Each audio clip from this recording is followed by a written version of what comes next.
जय माता दी। प्रिय भक्तजनों, आज की इस पावन कथा में आप सुनेंगे दशा माता के 8वें दिन की कथा, भगवान श्री गणेश जी की अद्भुत कृपा और साथ ही लपसी और तपसी की रोचक कहानी। इस कथा को श्रद्धा और विश्वास से सुनने से घर में सुख समृद्धि आती है, भाई बहन का प्रेम बढ़ता है और भगवान की कृपा प्राप्त होती है। तो आइए प्रेम से बोलिए भगवान श्री गणेश जी की जय। बहुत समय पहले की बात है, एक सुंदर और शांत गांव था। उस गांव में भाई और उसकी प्यारी बहन रहते थे। दोनों का बचपन बहुत ही प्रेम और स्नेह से बीता था। भाई अपनी बहन से बहुत प्यार करता था और बहन भी अपने भाई को भगवान के समान मानती थी। समय बीतता गया, दोनों धीरे धीरे बड़े हो गए। जब वे योग्य आयु के हो गए तो परिवार वालों ने दोनों की शादी कर दी। भाई अपने घर में अपनी पत्नी के साथ रहने लगा और बहन अपने ससुराल चली गई। शादी के बाद भी बहन का अपने भाई के प्रति प्रेम कम नहीं हुआ। उसने एक अनूठा नियम बना लिया था। उसका नियम था, मैं अपने भाई का मुख देखे बिना भोजन नहीं करूंगी। अब चाहे मौसम कैसा भी हो, बारिश हो, गर्मी हो या सर्दी हो, वह रोज सुबह उठती, अपने घर का सारा काम जल्दी जल्दी खत्म करती और फिर अपने मायके की ओर चल पड़ती। वह पहले अपने भाई के दर्शन करती, फिर घर वापस आकर भोजन करती। उस रास्ते में एक पीपल का विशाल वृक्ष था। उस पीपल के नीचे भगवान श्री गणेश जी की सुंदर मूर्ति स्थापित थी। जब भी बहन उस रास्ते से गुजरती, वह वहां रुकती, हाथ जोड़कर गणेश जी को प्रणाम करती और बड़ी श्रद्धा से कहती, हे गणेश जी भगवान, मेरे जैसा अमर सुहाग और मेरे जैसा अमर पीहर सबको देना। यह कहकर वह आगे अपने भाई से मिलने चली जाती। धीरे धीरे यह उसका रोज का नियम बन गया। वह रोज वहां रुकती, गणेश जी को प्रणाम करती और वही प्रार्थना दोहराती, हे गणेश जी भगवान, मेरे जैसा अमर सुहाग और मेरे जैसा अमर पीहर सबको देना। भगवान गणेश भी उसकी सच्ची भक्ति और पवित्र भाव से प्रसन्न रहते थे। एक दिन जब बहन अपने भाई से मिलने के लिए जंगल के रास्ते से जा रही थी, तब अचानक रास्ते में कांटेदार झाड़ियां उसके पैर में चुभ गई। उसके पैरों से खून निकल आया। दर्द बहुत हो रहा था, लेकिन फिर भी उसने हार नहीं मानी। वह धीरे धीरे चलती हुई अपने भाई के घर पहुंच गई। जब वह अपने भाई के घर पहुंची तो भाई का चेहरा देखकर वह वहीं बैठ गई। उसकी भाभी ने देखा कि उसके पैर में घाव है। भाभी ने चिंता से पूछा, दीदी आपके पैर को क्या हुआ है? तब बहन ने कहा, भाभी रास्ते में जंगल की झाड़ियों के कांटे मेरे पैरों में चुभ गए। भाभी को बहुत दुख हुआ। वह तुरंत गर्म पानी लेकर आई। उसने प्यार से बहन के पैर धोए, फिर घावों पर पट्टी बांधी। इसके बाद उसे चाय और पानी दिया और आराम करने को कहा। कुछ देर बाद जब बहन अपने घर वापस चली गई, तब भाभी ने अपने पति से कहा, आप किस तरह के भाई हैं? भाई ने आश्चर्य से पूछा, क्या हुआ? भाभी बोली, आपकी बहन रोज आपका चेहरा देखने के लिए यहाँ तक आती है। वह आपका मुख देखे बिना भोजन तक नहीं करती, लेकिन आपने कभी यह नहीं सोचा कि वह यहाँ तक कैसे आती है। आज उसके पैरों में कांटे चुभे हुए थे। भाभी की बात सुनकर भाई को बहुत दुख हुआ। उसके मन में विचार आया, मेरी बहन मुझसे इतना प्यार करती है और मैं उसकी तकलीफ के बारे में कभी सोच भी नहीं पाया। उसे अपनी गलती का बहुत पछतावा हुआ। उसने तुरंत अपनी पत्नी से कहा, मैं अभी ये जाता हूँ और रास्ते की सारी झाड़ियाँ साफ कर देता हूँ। भाई तुरंत कुल्हाड़ी लेकर जंगल की ओर निकल पड़ा। वह रास्ते की सारी कांटेदार झाड़ियां काटने लगा। धीरे धीरे उसने पूरा रास्ता साफ कर दिया, लेकिन इस काम में वह इतना व्यस्त हो गया कि उसे ध्यान ही नहीं रहा कि पीपल के नीचे रखी गणेश जी की मूर्ति भी हट गई। जब भगवान गणेश ने देखा कि उसकी मूर्ति को वहां से हटा दिया गया है, तो वे नाराज हो गए। उधर भाई काम खत्म करके घर लौट आया, लेकिन जैसे ही वह घर पहुंचा, अचानक उसकी तबीयत खराब हो गई और भगवान गणेश के प्रकोप से उसकी मृत्यु हो गई। यह देखकर पूरे गांव में शोक छा गया। लोग इकट्ठे होकर उसके अंतिम संस्कार की तैयारी करने लगे। लेकिन आगे जो हुआ वह बहुत ही बड़ा चमत्कार था। प्रिय भक्तजनों, आगे जो हुआ वह हम तुम्हें बताते हैं। प्रिय भक्तजनों, अब आगे सुनिए उस बहन की अटूट श्रद्धा, सच्ची भक्ति और भगवान गणेश जी के महान चमत्कार की कथा। जब भाई की अचानक मृत्यु हुई तो पूरे गांव में शोक की लहर फैल गई। गांव के लोग उनके घर के बाहर इकट्ठा हो गए। हर किसी के चेहरे पर दुख साफ दिखाई दे रहा था। भाई की पत्नी जोर जोर से रो रही थी। वह बार बार अपने पति को पुकार रही थी, उठिए, आंखें खोलिए, मुझे अकेला छोड़कर मत जाइए। लेकिन अब वह बिल्कुल शांत पड़ा हुआ था। गांव के बुजुर्गों ने आपस में सलाह की और अंतिम संस्कार की तैयारी शुरू कर दी। जब लोग उसके अंतिम संस्कार की तैयारी करने लगे तब उसकी पत्नी रोते हुए बोली, भाइयों कृपा थोड़ी देर रुक जाइए, मेरी ननद अभी आने वाली है। लोगों ने पूछा, क्यों, अब क्या इंतजार करना? तब वह बोली, मेरी ननद का एक नियम है, वह अपने भाई का मुख देखे बिना भोजन नहीं करती।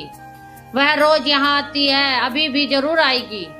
गांव वाले थोड़ी देर चुप रहे। फिर उनमें से एक बुजुर्ग बोला, आज तो वह अपने भाई का चेहरा देख लेगी, लेकिन कल किसका चेहरा देखकर भोजन करेगी? यह सुनकर भाई की पत्नी की आंखों से आंसू बहने लगे। वह बोली, बस आज उसकी प्रतीक्षा कर लीजिए, उसे अपने भाई के अंतिम दर्शन कर लेने लीजिए। गांव वालों को उसकी बात पर दया आ गई। उन्होंने कहा, ठीक है, हम थोड़ा इंतजार कर लेते हैं। उधर बहन रोज की तरह सुबह जल्दी उठी। उसने घर का सारा काम निपटाया और फिर अपने भाई से मिलने के लिए जंगल के रास्ते चल पड़ी। लेकिन आज उसे रास्ता कुछ अलग लगा। जहाँ पहले कांटेदार झाड़ियाँ और घास होती थी, वहाँ अब रास्ता पूरी तरह साफ था। बहन ने आश्चर्य से देखा, आज रास्ता इतना साफ कैसे हो गया? वह धीरे धीरे आगे बढ़ती रही। जब वह पीपल के पेड़ के पास पहुंची, जहां रोज भगवान जी गणेश जी की मूर्ति रखी होती थी, तो उसने देखा कि वह मूर्ति नहीं थी। वह अचानक रुक गई। उसके मन में चिंता उत्पन्न हुई। वह सोचने लगी, अरे गणेश जी की मूर्ति कहाँ चली गई? उसका मन बेचैन हो गया। वह इधर उधर देखने लगी। थोड़ी ही दूरी पर उसकी नजर पड़ी, वहां जमीन पर गणेश जी की मूर्ति पड़ी हुई थी। बहन तुरंत वहां दौड़ी। उसने बहुत प्रेम और श्रद्धा से मूर्ति को उठाया। उसने अपने आंचल से मूर्ति को साफ किया और फिर वापस उसी स्थान पर स्थापित कर दिया। इसके बाद वह हाथ जोड़कर खड़ी हो गई। उसकी आंखों में भक्ति और श्रद्धा थी। उसने भगवान गणेश जी से कहा, हे भगवान गणेश जी, भगवान मेरे जैसा अमर सुहाग और मेरे जैसा अमर पीहर सबको देना। उसकी आवाज में इतनी सच्चाई और भक्ति थी कि आसपास का वातावरण भी पवित्र हो गया। फिर वह अपने भाई से मिलने के लिए आगे बढ़ गई। भगवान गणेश जी यह सब देख रहे थे। उन्होंने सोचा, यह लड़की कितने सच्चे मन से मेरी पूजा करती है, हर दिन बिना किसी स्वार्थ के मुझे प्रणाम करती है और सबके लिए मंगल की कामना करती है। भगवान के मन में करुणा जाग उठी। फिर उन्होंने सोचा, अगर आज मैंने इसकी भक्ति का फल नहीं दिया तो फिर कौन मेरी पूजा करेगा? जैसे ही बहन आगे बढ़ी, अचानक पीछे से दिव्य आवाज आई, बेटी ठहरो। बहन ने पीछे मुड़कर देखा, लेकिन वहां कोई दिखाई नहीं दिया।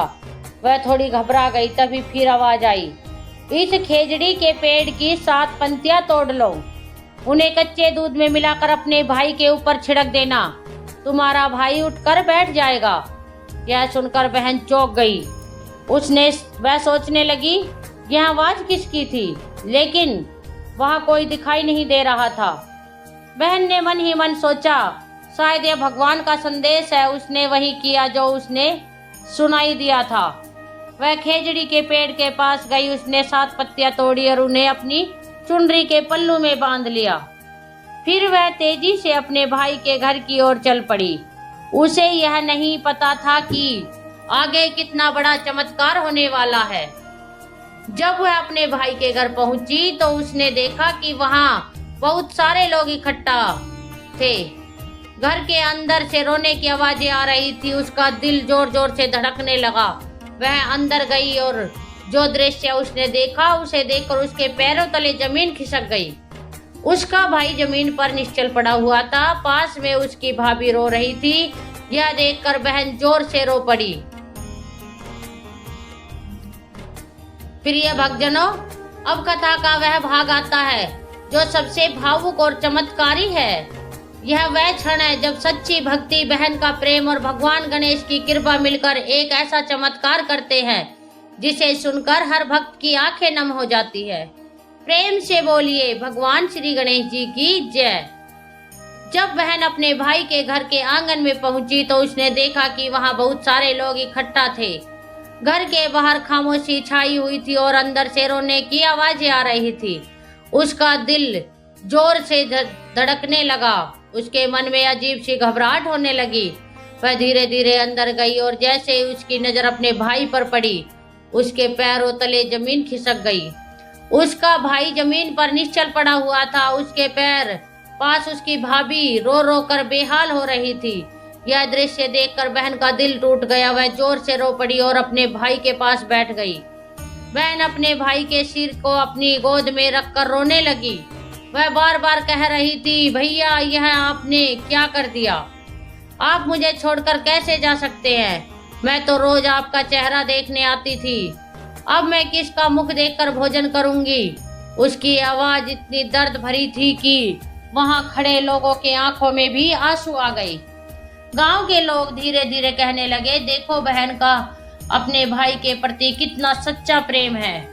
रोते रोते अचानक बहन को गणेश जी की वह दिव्य आवाज याद आई। उसे याद आया कि किसी ने उससे कहा था, खेजड़ी की 7 पत्तियां कच्चे दूध में घोलकर अपने भाई पर छिड़क देना, तुम्हारा भाई उठकर बैठ जाएगा। पहले तो उसे लगा कि यह शायद उसका भ्रम होगा, लेकिन फिर उसने सोचा अगर यह भगवान का संकेत है तो मुझे जरूर कोशिश करनी चाहिए। उसके मन में विश्वास जाग उठा। बहन ने तुरंत अपनी चुनरी का पल्लू खोला। उसमें बंधी 7 खेजड़ी की पत्तियां उसने बाहर निकाली। फिर उसने अपनी भाभी से कहा, भाभी थोड़ा कच्चा दूध ले आओ। भाभी ने आश्चर्य से पूछा, क्यों? बहन बोली, मुझे एक उपाय करना है। भाभी तुरंत अंदर गई और कटोरे में कच्चा दूध लेकर आई।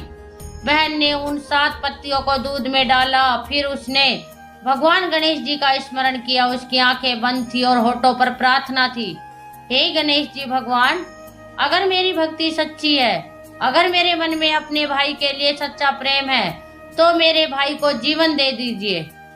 उसने बहुत श्रद्धा और विश्वास से वह दूध अपने भाई के ऊपर छिड़क दिया। जैसे ही दूध की बूंदें उसके भाई के शरीर पर पड़ी, वैसे ही एक अद्भुत घटना घटित हुई। जो शरीर अभी तक बिल्कुल निश्चल पड़ा था, उसमें अचानक हलचल होने लगी। लोग आश्चर्य से देखने लगे।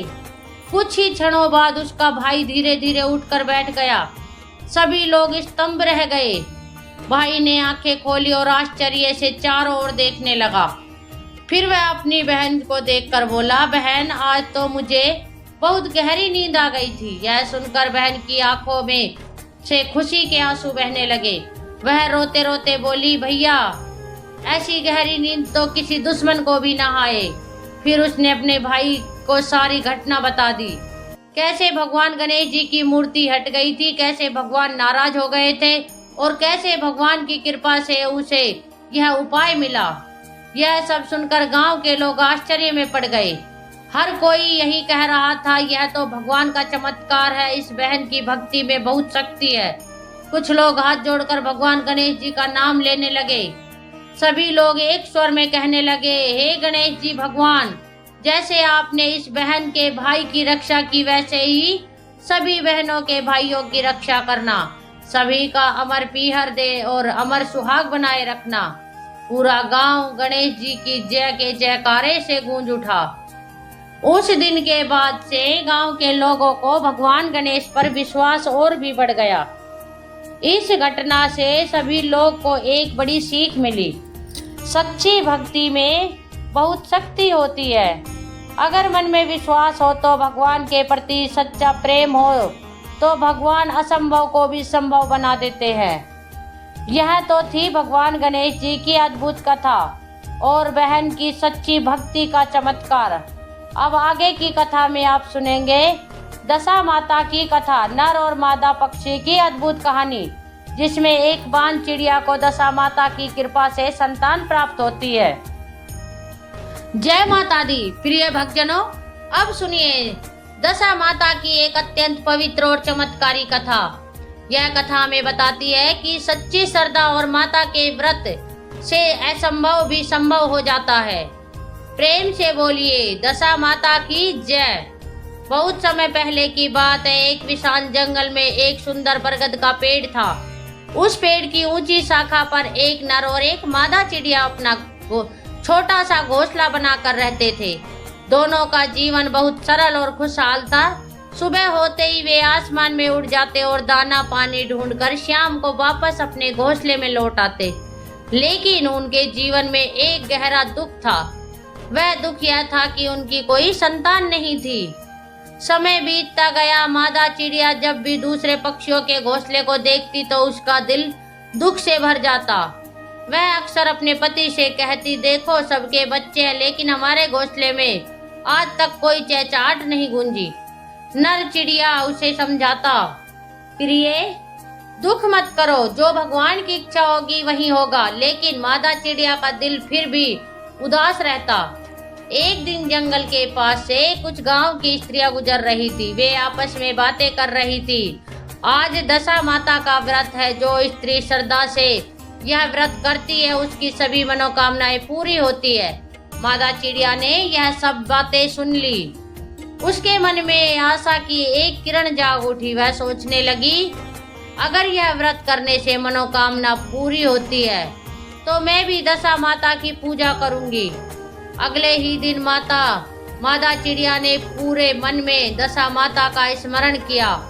उसने अपने छोटे से घोंसले में बैठकर माता से प्रार्थना की, हे दशा माता, अगर मेरी भक्ति सच्ची है तो मुझे भी एक संतान का सुख दे दीजिए। उसकी प्रार्थना बहुत सच्ची थी। कुछ समय बाद एक चमत्कार हुआ। मादा चिड़िया ने घोंसले में अंडे दिए। जब उसने यह देखा तो उसकी खुशी का ठिकाना नहीं रहा। वह खुशी से चहचहाने लगी। नर चिड़िया भी बहुत खुश हुआ। दोनों ने मिलकर दशा माता को धन्यवाद दिया। कुछ दिनों बाद उन अंडों से छोटे छोटे प्यारे प्यारे बच्चे निकल आए। घोंसला अब खुशियों से भर गया। जहाँ पहले सन्नाटा रहता था वहाँ बच्चों की मीठी चिहचहाट गूंजने लगी। मादा चिड़िया बार बार कहती, यह सब दशा माता की कृपा है। लेकिन जंगल में एक चालाक कौवा भी रहता था। जब उसने देखा कि चिड़िया के घोंसले में इतने प्यारे बच्चे हैं तो उसके मन में ईर्ष्या पैदा हो गई। वह सोचने लगा, मैं इन बच्चों को खा जाऊंगा। एक दिन जब नर और मादा चिड़िया दाना लेने गए तो कौवा चुपके से उनके घोंसले के पास आ गया।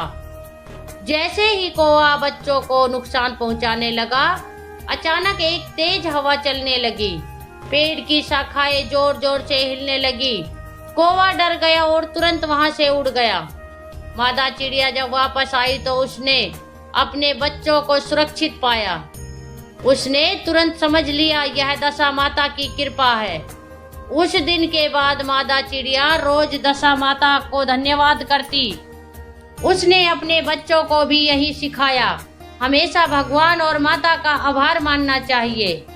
प्रिय भक्तों, इस कथा से हमें यह शिक्षा मिलती है, सच्ची श्रद्धा और विश्वास से भगवान और माता अवश्य प्रसन्न होते हैं। अगर मन में सच्ची भक्ति हो तो भगवान और माता हमारे जीवन के सभी दुख दूर कर देते हैं। दशा माता के व्रत का महत्व। जय माता दी। प्रिय भक्तजनों, अब कथा के इस अंतिम भाग में हम जानेंगे दशा माता के व्रत का महत्व और इसकी महान महिमा। यह व्रत केवल एक पूजा नहीं है बल्कि विश्वास, श्रद्धा और धैर्य की परीक्षा भी है। प्रेम से बोलिए दशा माता की जय। दशा माता कौन है? धार्मिक मान्यता के अनुसार दशा माता भाग्य और जीवन की दशा को सुधारने वाली देवी मानी जाती है। जब किसी व्यक्ति के जीवन में बार बार दुख, कष्ट, आर्थिक परेशानियां, बीमारियां या दुर्भाग्य आने लगता है तो कहा जाता है कि उसकी जीवन की दशा ठीक नहीं चल रही। ऐसे समय में दशा माता का व्रत और पूजा करने से जीवन की खराब दशा बदलने लगती है। दशा माता का व्रत करने से भक्तों को कई प्रकार के लाभ मिलते हैं। नंबर 1, घर में सुख समृद्धि आती है। नंबर 2, परिवार में शांति बनी रहती है। नंबर 3, दुर्भाग्य और संकट दूर रहते हैं। संतान सुख की प्राप्ति होती है। आर्थिक स्थिति धीरे धीरे बेहतर होने लगती है। इसलिए कई लोग पूरे विश्वास के साथ दशा माता का व्रत करते हैं।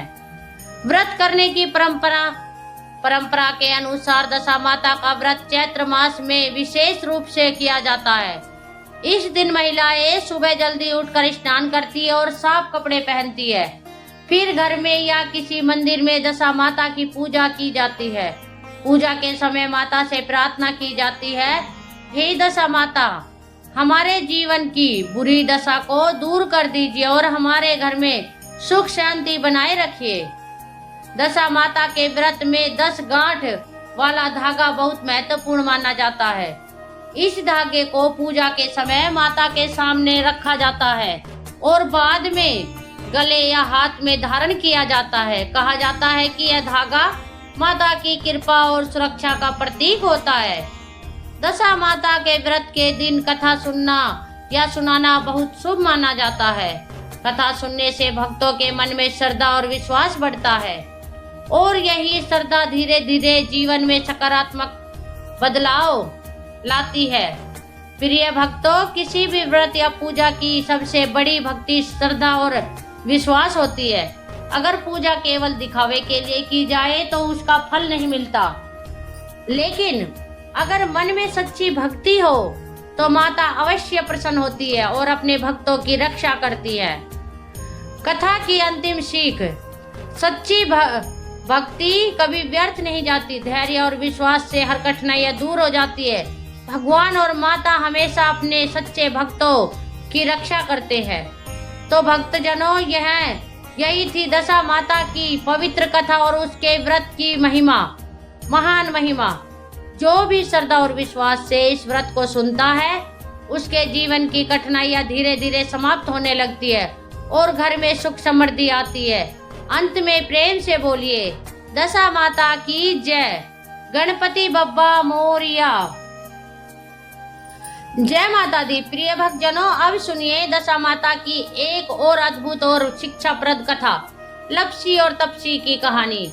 यह कथा हमें बताती है कि लालच और अहंकार मनुष्य को दुख की ओर ले जाते हैं, जबकि श्रद्धा और संतोष जीवन में सुख और समृद्धि लाते हैं। प्रेम से बोलिए, दशा माता की जय। बहुत समय पहले एक गांव में 2 बहनें रहती थी, लप्सी और तप्सी। दोनों का स्वभाव एक दूसरे से बिल्कुल अलग था। लप्सी बहुत लालची और घमंडी थी। तप्सी बहुत सरल, संतोषी और धार्मिक स्वभाव की थी। तप्सी हमेशा भगवान और माता की पूजा करती, जबकि लप्सी को पूजा पाठ में कोई रुचि नहीं थी। एक दिन गांव की स्त्रियां आपस में बात कर रही थी। आज दशा माता की पवित्र व्रत है। जो भी स्त्री श्रद्धा से यह व्रत करती है, उसके जीवन की बुरी दशा समाप्त हो जाती है। तप्सी ने यह सब बात सुनी और उसने निश्चय किया कि वह पूरे विश्वास के साथ दशा माता का व्रत करेगी। उसने सुबह स्नान किया, साफ कपड़े पहने और माता की पूजा की। फिर उसने माता से प्रार्थना की, हे माता, हे दशा माता, हमारे घर और परिवार पर अपनी कृपा बनाए रखना। जब लप्सी ने यह देखा तो वह हंसने लगी। वह बोली, तुम भी कितनी भोली हो, क्या व्रत करने से कभी किसी की किस्मत बदलती है? लेकिन तप्सी ने उसकी बातों पर ध्यान नहीं दिया। वह शांत मन से दशा माता की पूजा करती रही। समय बीतता गया। धीरे धीरे तप्सी के घर में सुख समृद्धि बढ़ने लगी। उसके खेतों में अच्छी फसल होने लगी, घर में धन आने लगा और परिवार खुश रहने लगा। गांव के लोग कहने लगे, यह सब दशा माता की कृपा है। दूसरी ओर लप्सी का जीवन धीरे धीरे कठिन होने लगा। उसके घर में बार बार परेशानियां आने लगी, कभी बीमारी, कभी आर्थिक नुकसान, कभी झगड़े। उसके जीवन में समस्याएं बढ़ती चली गई। अब उसे समझ में आने लगा कि शायद उसने दशा माता का अपमान करके गलती की है। एक दिन लप्सी रोते हुए अपनी बहन तप्सी के पास गई। बहन, मुझसे बहुत बड़ी गलती हो गई। मैंने माता का मजाक उड़ाया और तुम्हारी भक्ति का भी अपमान किया। तप्सी ने उसे प्यार से समझाया, अगर तुम्हें अपनी गलती का एहसास हो गया है तो सच्चे मन से दशा माता की पूजा करो, माता जरूर तुम्हें क्षमा कर देगी। लप्सी ने अपनी बहन की बात मान ली। उसने पूरे मन से दशा माता का व्रत किया और माता से क्षमा मांगी।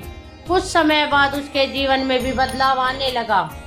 धीरे धीरे उसकी परेशानियां कम होने लगी और उसके घर में भी सुख शांति आने लगी।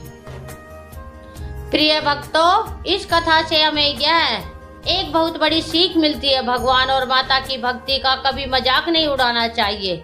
सच्ची श्रद्धा और विश्वास से जीवन की कठिनाइयां दूर हो जाती है। अहंकार और लालच हमेशा दुख का कारण बनते हैं। इस प्रकार लप्सी और तप्सी की कहानी हमें सिखाती है कि अगर मनुष्य अपने जीवन में श्रद्धा, विनम्रता और संतोष रखे तो भगवान और माता हमेशा उस पर अपनी कृपा बनाए रखते हैं। अंत में प्रेम से बोलिए, दशा माता की जय, गणपति बप्पा की जय।